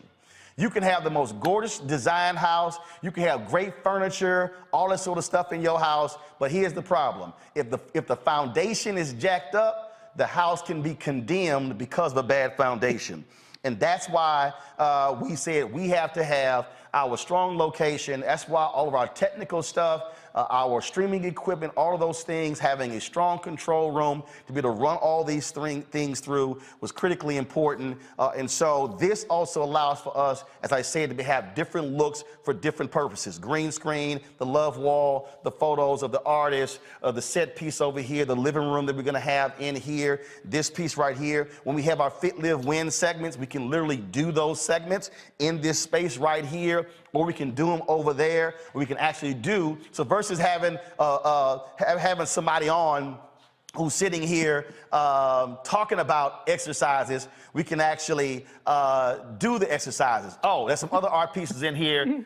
This is a piece of Ted Ellis. I spoke to the Jack Yates High School, one of the classes, and so they gave me that as a gift, a photo that Ted Ellis did of Obama as one of his pieces.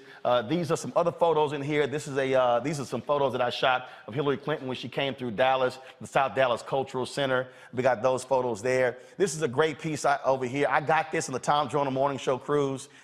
This art, I loved it. It's actually on leather.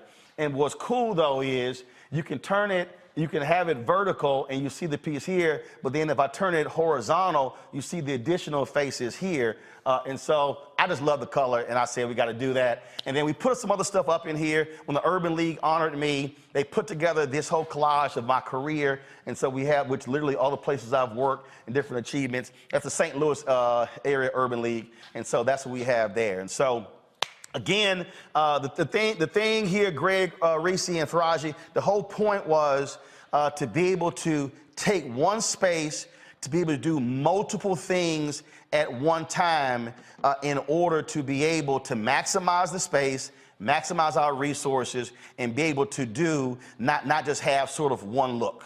What y'all think? Bravo. What do you think?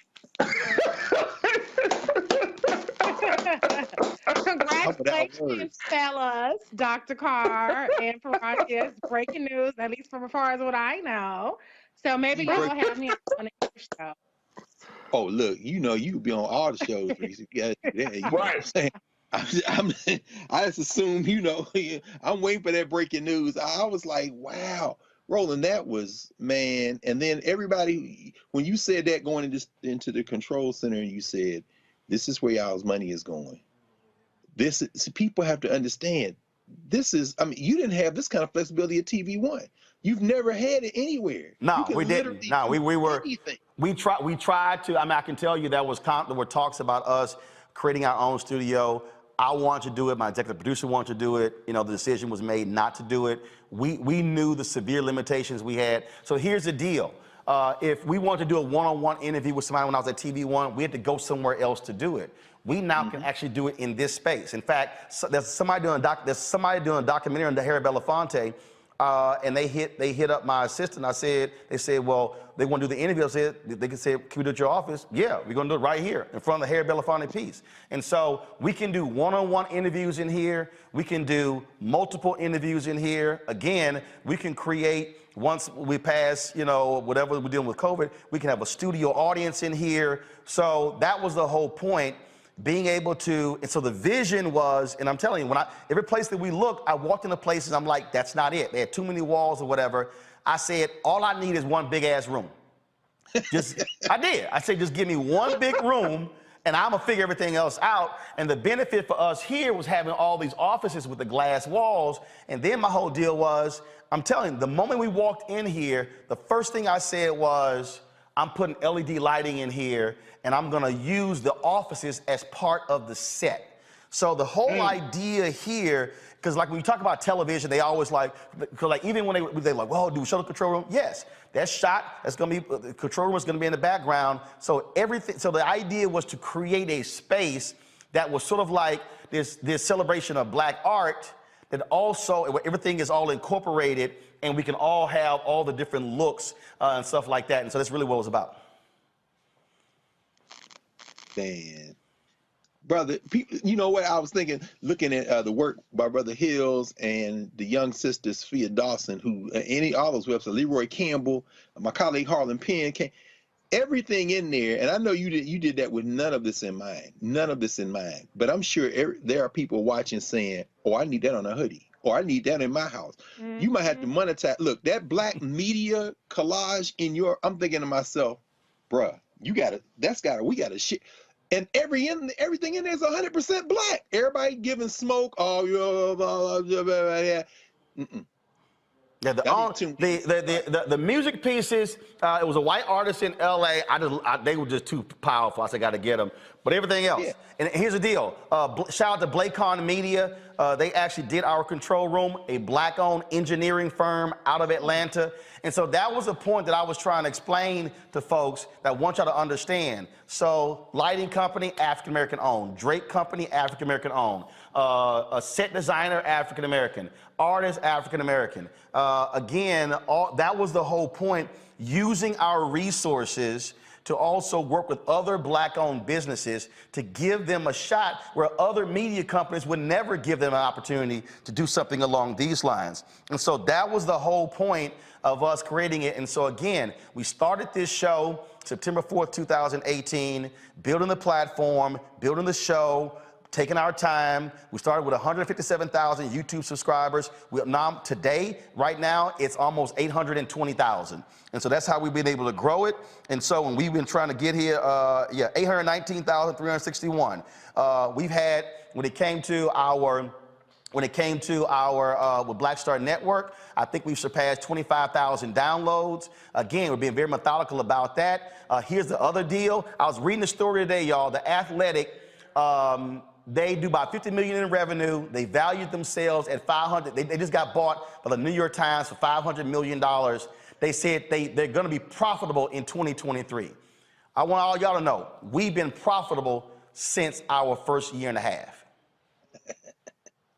Now, I want y'all to understand, and see, Reese, a lot of people who don't really understand this. Look, I could have, and people came to me, they wanted to give me money. I could have easily gone out and raised $5-10 million. But here's why I didn't. Because the moment you do that, those folks are going to be like, return on investment. And so the pressure was going to be on about selling. The whole focus is, okay, invest, build something, flip it, sell it. I said, well, you got to build it first. And so I purposely said no to crowdfunding and to individual investors. I said, because we have to build it first. And so if the focus is all about building it to sell it, then you lose sight of exactly why you're doing this. And Roland, I just want to, give you just praise, because you are truly about putting your money where your mouth is and putting the action behind the rhetoric. There's a lot of stuff. I won't give airtime to naysayers, but when we talk about Black media, you are the epitome of Black media, not just in you being the face of your company, but in the way that you consistently uplift Black businesses. And people that reach out to you through your show, not all stuck up and Hasididi about it, and the diversity of perspectives that you bring on your show. It's not about litmus tests for what's Black or gatekeeping or what people's different ideology is. As the quote says, we wish to plead our own case. You allow people to plead their case. If you have this perspective, come on here, fact-based, and plead your case. And I don't think that there's many other opportunities for people to do that of any race, of any kind of network or platform, more so than what you do. And so regardless of whether people agree with your positions, particularly you being you favoring Democratic politicians or not, nobody can ever criticize with any credibility the love that you have for Black people, Black businesses, and Black voices. And we need that authentic, true, not gonna sell out, platform and just passion and conviction that you have. So I appreciate what you're doing. I think this is really a remarkable achievement for the culture, for our community, that we have a place to go to have these discussions, whether it's an hour discussion or a 15-minute discussion, and allow the voices, the prominent voices, the experts to also come and have these in-depth conversations. So congratulations to you, Black Star Network, the entire Roland Martin Unfiltered family, all of the talent that you have on your show. And to the people that support it, because this really is a people-powered movement. It's not a troll-powered movement. It's not a get clicks and whatever's gonna go viral type of movement. This is a genuine people-powered movement, and the people that watch this show and that power it care. They care about what you have to say. They care about what we all have to say, and they care about our community. And so that really speaks more volume. And this is just a perfect way that we can visually see the way that our community can do for ourselves and care for ourselves and tell our own stories. Absolutely right. And it's so funny you talk about trolls. Somebody was talking in the YouTube chat. I see a photo of Hillary Clinton. First of all, I actually shot that photo. It's a great damn photo. And so I have other pieces that I've actually shot. Y'all don't realize I've been shooting photos since I was in the 9th grade. I wasn't just, I told you I went to the School of Communications. I did TV, radio, newspaper photography. I did all of that. So bro got skills. But just for the folks who run their mouth, I want to show y'all this here. 2004 at the Unity Journalists of Color Convention. If y'all go to C-SPAN, when I jammed up President George W. Bush, that photo's up here as well. So y'all want to talk about the Hillary Clinton photo? This is what, and if y'all see that photo right there, that was sort of Bush pointing at me like, damn, you got me. That was like, you got me. And it was like, so two weeks after that, y'all can tell that was 2004, because I had a lot more hair. 2 weeks after this is when I got this in the mail, autographed photo from President George W. Bush for that. And so, again, we ain't got a problem talking to Democrats, Republicans, everybody. And the other thing, you know, Faraji, the other point about there are African Americans who are in media who I know and who've already reached out. They said, hey, you know what, who need a space to do interviews or do something when they come to town. And so the people who I know personally, that's the other thing that I need people to understand. They now they can hit me up, they can say, hey, I want to do this, can I do it in your space? We also have the ability to actually rent the space out to folks who want to shoot projects or whatever. And that's the thing that people have to understand. You can't talk about all these folks running around hollering they black media when they're not out here actually doing the work. You don't see them on the road. That's why we got the Roll-Mobile, the Sprinter. That's why we got 2 live view units. And so we've invested, I mean, this was a $250,000 project. Mm-hmm. People got to understand that. And so when people heard me talking about advertising sponsors, why they got to support black-owned media, I was literally on the phone today with a reporter for a major newspaper, and we've been pressing the case because we cannot tell our own story if we can't pay for it. And black people have got to stop saying, man, you know, we do a whole lot with nothing. How about we do a whole lot with a lot more? What a whole Come on. And you know what? Real talk, Brother Roland, what you're talking about is institution building. I mean, that's what it comes down to. What you're talking about, and I always appreciate and respect those who are able to get out and get the land, get the real estate that they need to build their dreams upon. You own a space with that much diversity, from the green screen to the living room scene to the to all of the beautiful murals and all of the wonderful and beautiful paintings. I was just telling my wife, she's a black artist. I was like, man, Roland is doing it. Look at these pieces. I mean, of Mr. B and Ida B. Wells. I mean, it just goes to show you that this is the institution. And to be, and I mean, I don't think we can kind of gloss over this, Brother Roland family. The fact that you're on Black Lives Matter Plaza, a couple of blocks from the White House, talking about the issues that are affecting black people in this country, and you're that close to where those conversations are really happening, you're that close to the Congress, that's not happenstance. This is not, oh, we just going to do this and then move on to something else. This is legacy building right here. And if there isn't any legacy, then guess what's going to happen? Our children can't benefit from that. And that's what I'm that's what I'm looking at right at this point. The fact is that your children and your nieces and nephew and grandchildren, hell, even my children, we're going to be like, man, I remember when Daddy used to work here. So all of that.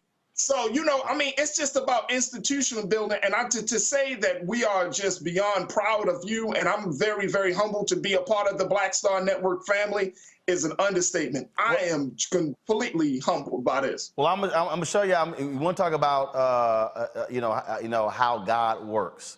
And so I'm gonna show y'all this. Because I'm telling y'all need to understand how this works. So I'm gonna show you, Antoine, come on. So y'all need to realize that, okay, we were looking for, we had a hellacious time trying to find an office space in 2018. We were looking everywhere, so many places fell through. And I was on a board call of 50CAN, Education Reform Group. It was May. And on the call, they were talking about making cuts, money had been down. They were talking about subleasing the office space, or they were talking about literally going to WeWorks. And I said, damn. I said, you know, they got that open space. We could do the show there. And so we got to talking. And so that's what happened. And so in our old space, y'all, we had one office that had, our 3 staffers in it, with another office that was mine, and the office that was next to me, the large office, that was our control room. We literally sublet that place. Now I'm gonna show y'all how God works. So come with me. I just told you what the place, now see, we gotta do this here. We got to move the set back. So that's the other piece. This is a movable set. So we're able, because Carol works in that office. I got it, y'all. I'm good. Carol works in that office. And so what we do is we got to move the set here, and then we got to push the set back that way. But Carol, get in her office. It's all good. So we're going to come through here. So y'all need to understand, right there, across the street, that's where we were. We were literally across the street for 3 years. And then when 50 came, was going to move out, we moved out. We looked other places. We are literally right across the street, y'all. We're literally right across the street. And we hit several different places. And so when we moved, we literally just walked right across the street. Wow. And so this place, we got a 5-year lease, 5,200 square feet. And again, to build the kind of network we want to build. We're launching 4 shows in the first quarter. The goal is to launch 4 more shows by the end of the year. We've got, I'm going to say, Deborah Owens, America's Wealth Coach, is going to be doing a financial show, a weekly financial show for us as well. So y'all, we're working with Mario Armstrong. Mario has a show, Never Settle. We're going to be streaming that, and Mario's going to be doing a technology show. So we're going to have tech show, wellness show, daily news and political show, weekly news and political show, financial show, again, entrepreneur show, so multiple shows. That's why we're trying to get you to download the Black Star Network app. All those shows are going to be streaming on the network app. What we're also working on right now that I'll have done by the end of this quarter, we'll have our streaming network where we'll be up for a 24-hour streaming network, taking those shows plus content that we already have and then streaming that 24 hours a day. And so that way, when you turn on your Samsung TV, we're going to be trying to get on their grid as well. So when you look at all those digital channels, boom, we want to have one of those channels as well. That is the vision. But we could not do any of that. You had to methodically put things in place to actually do that. And so that's why when I was trying to get people to understand about giving, look, I'm trying to tell y'all, members, our folks were sending in checks. They were donating via Cash App, Venmo, Zelle, PayPal, but there's a bunch of our folks can't trust none of that. They were sending in an average 30 checks. And I know some of y'all mad because I'm not giving y'all the address. I did that for a reason. I'm gonna give the address out soon. But again, that has allowed for us to do what we do. What you're seeing, Antoine, show this here. What you're seeing right here, folks, these are robotic cameras. These are the cameras that we had in the old studio. We upgraded to these cameras right here, and these cameras right here are upgraded to 4K. And so we've got, so just again, I want y'all to understand where your money is going. We've got 10 robotic cameras in this place. So we've got 2 robotic cameras over here. We've got 5 robotic cameras over here. We've got 3 robotic cameras over there. And then of course, we have the option with the handheld right here. And so I'm just going to come over here, and just so y'all to understand, because, again, that's our second equipment room. When you talk about our additional tripods and speakers and cameras and light stands, that's all that stuff right here. This is the same thing right here, okay? Our microphones. You look at all of our stuff right here. You look at our director's chairs. You look at our 10 by 10 and 10 by 15 tent. And you look at all of this sort of stuff. This is all about us being able to do what we do when we go on the road. So when we hit the road, we literally are setting up the same way NBC, CBS, and ABC, but we're faster, we're portable, and ain't nobody, let me say it again, there ain't nobody else, Greg Carr laughing, we talk about it all the time, ain't nobody else in black-owned media doing what we doing. Nobody. Come on. Nobody. Come on. I mean, it's a famous man once said, you can't be black media and be paid. You gotta remember who.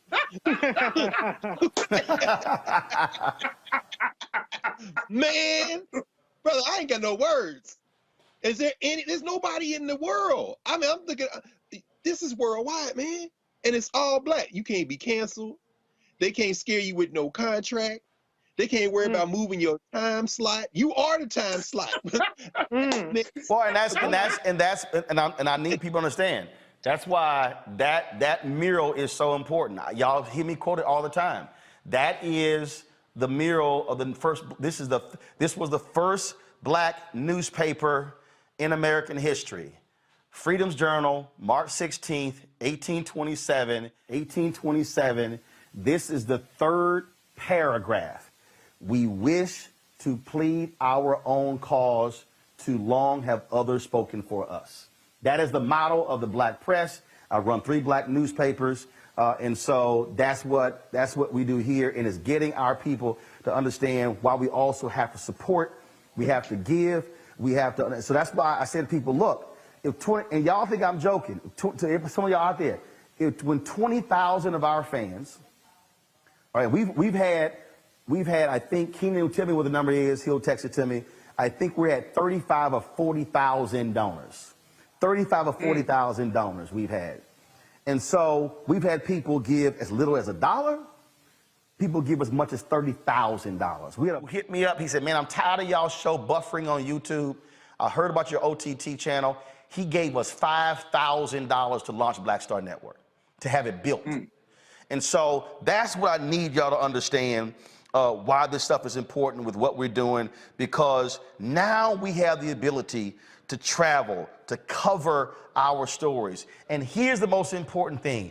We don't have to ask anybody's permission. When Reverend Barber called me and said, we're gonna be protesting in Elizabeth City, we gassed up the Sprinter, got the driver, Anthony and I went down, and we live streamed down there. We partnered with Coca-Cola for the Celebration Bowl with a team of 8 folks down in Atlanta, broadcasting all that stuff for the week. That is a thing that I'm trying to get us to understand. I am not interested in asking MSNBC, I don't care how liberal they are, CNN, ABC, NBC, CBS, Fox News, New York Times, Washington Post, Vanity Fair. I'm not interested in asking and pleading with them to please cover us. Come on, come on. I have no interest in that. That's why that Black Owned Matters mural is up there. Yes, sir. This is doing the exact same thing that Robert Abbott did with the Chicago Defender, that Frederick Douglass did with the North Star, that Ida B. Wells Barnett did with her newspaper. I want y'all to understand, matter of fact, come on, Antoine, I just realized this here. Ida B. Wells Barnett's newspaper was burned down by white supremacists because, and there are no copies available of her newspaper. And I'm looking for it in here. Just so y'all know, we could not find a copy of her newspaper, but we made sure the name of her newspaper is on this wall, the Memphis Free Speech and Headlight. Go ahead. So the reason you don't see a cover of Ida B. Wells Barnett paper is because they firebombed her paper and they destroyed, and there's not a single copy of her newspaper anywhere to be found. But we made sure that the name of her paper was on that wall. That's the whole point, folks. That's the whole point with what we're trying to do here. And so this has been a 6-month project, building this whole thing out. But really, this has been something that I have been focused on since I was 14 when I went to Jack Yates High School, Magnet School of Communications. So, Roland, I wonder it's a lot of. Go ahead, Greg. No, I was going to ask you. I wonder what George Curry would have been able to do. I see you merge on the wall. Yeah. You know, I think about Max Robinson. You know, I think about John H. Johnson. What if there had been a television network? And now with all of these, I mean, and I think we probably all expect now there's going to be a surge in subscribers. There's going to be people who see this. They're going to be young people. They're going to be news people who say, you know, I know I work for this company, I work for this, but I'd like to come do an interview. Well, you say, you know what? We got a space. I mean, I just think about all the people who are ancestors who you worked with shoulder to shoulder, who you knew and worked with, who, if they had had something like this, but guess what?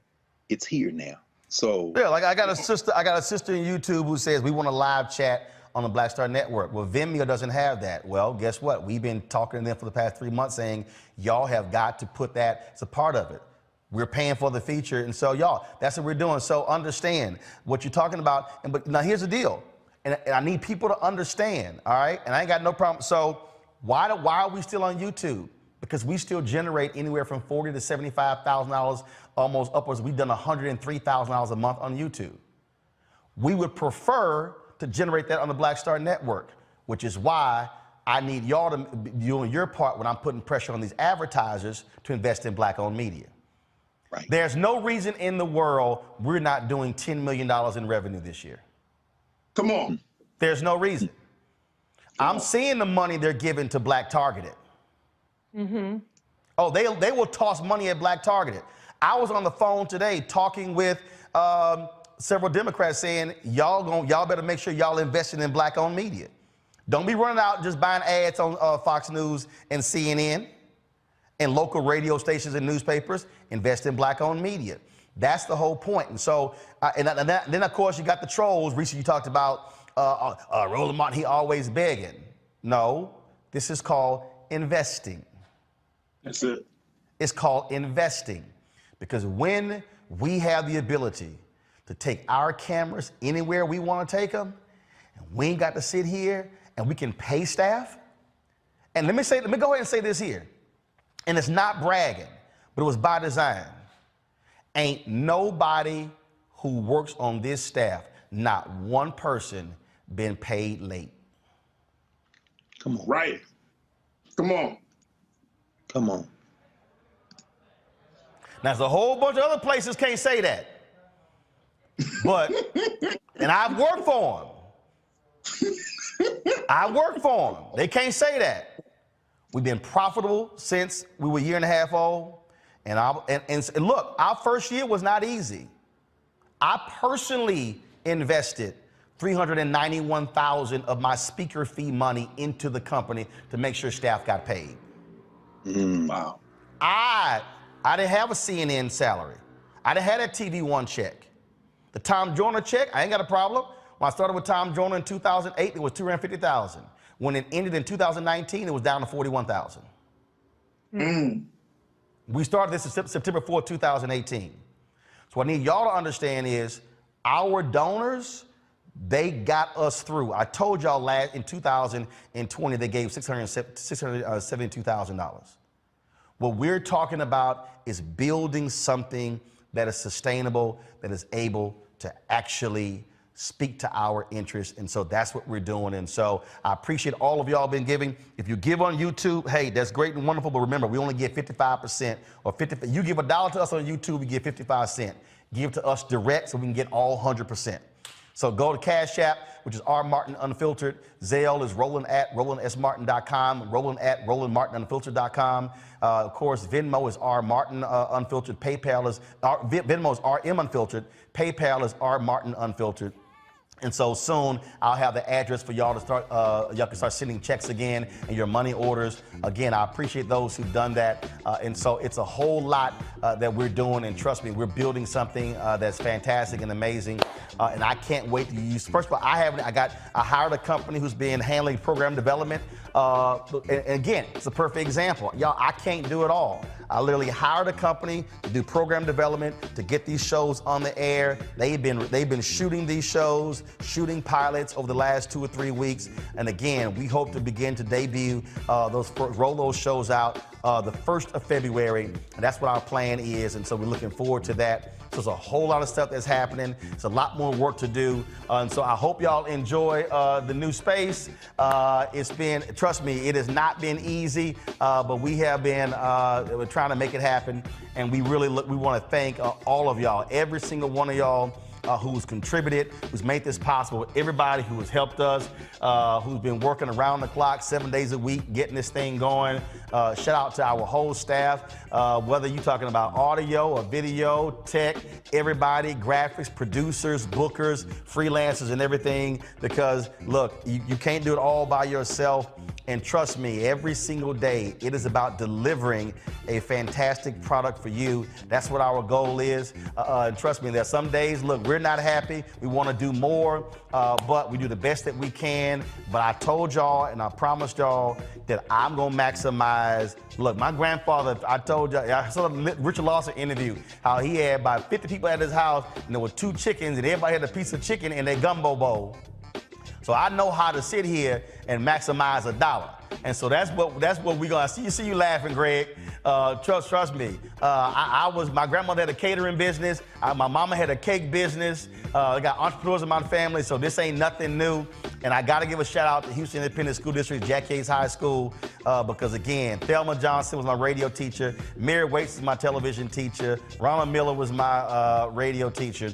And all this started there at JY. Right there in Houston, Texas, in 3rd Ward. And so, y'all, we got some fantastic stuff for y'all. We got more great interviews coming up. I can't wait to y'all see those shows. And so please support us in what we do. Now, and all my haters, please keep hating. Please keep hating. Because every time you hate, you know what we do? We celebrate. Come on. Every time you hate, come on, we celebrate. Right. So we enjoy it. And haters, I hope y'all enjoy this too.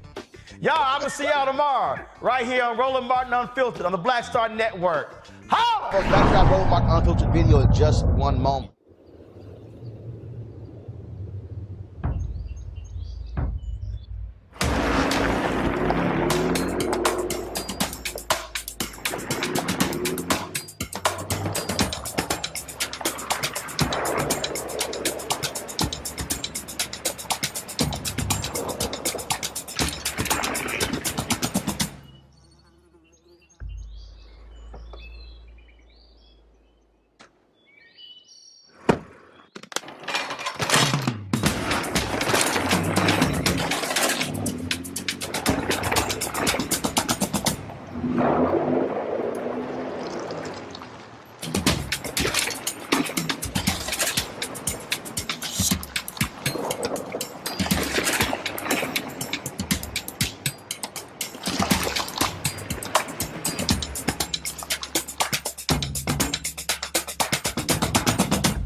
Time to be smart. Roland Martin's doing this every day. Oh, no punches! Thank you, Roland Martin, for always giving voice to the issues. Look for Roland Martin in the whirlwind, to quote Marcus Garvey again. The video looks phenomenal, so I'm really excited to see it on my big screen. Support this man, Black Media. He makes sure that our stories are told. See, this difference between Black Star Network and Black-owned media and something like CNN. I got to defer to the brilliance of Dr. Carr and to the brilliance of the Black Star Network. I am rolling with Roland all the way. Honored to be on a show that you own. A black man owns the show. Folks, Black Star Network is here. I'm real revolutionary right now. Roland was amazing on there. Stay black. I love y'all. I can't commend you enough about this platform that you've created for us to be able to share who we are, what we're doing in the world, and the impact that we're having. Let's be smart. Bring your eyeballs home. You can't be Black-owned media and be scared. You dig?